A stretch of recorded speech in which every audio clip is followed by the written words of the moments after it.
everyone, my name is Glen Owen, and today I'm going to show you how to make Heron's fountain. To make it, you need 3 plastic bottles, one as the basin, one as the air supply, and one as the water supply. Then we also need a number of plastic straws. One is the longest one is the middle one, and one is the shortest one. We also need a glue gun so that we can attach some stuff later, a knife to cut some stuff later, a cutter just in case, and also a drill to make some holes in it. So let's get it.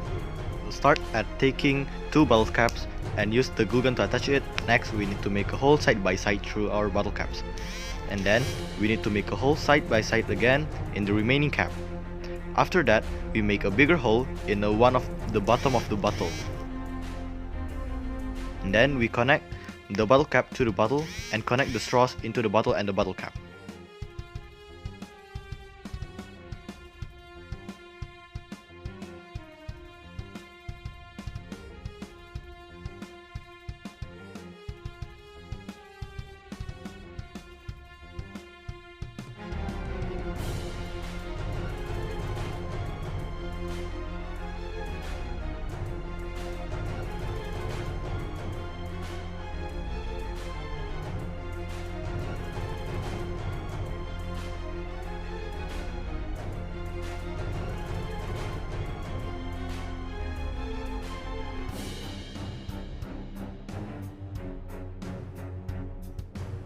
Finally, cut the last bottle into a funnel and connect it to the bottle cap.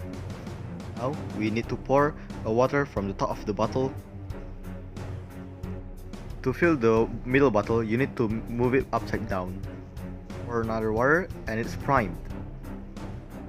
So, what's happening in here? Once we prime the fountain, so there's no water in the middle bottle, we pour more into the top of it.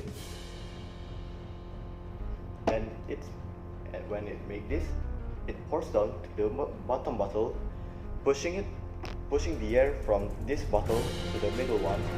The pressure increases until the water from this bottle will transfer to the top, making a fountain form until the water from this bottom bottle is below the straw. Now I'm gonna explain you what does Heron's fountain demonstrate. Heron's fountain is a hydraulic machine that demonstrates the principle of hydraulics and pneumatics.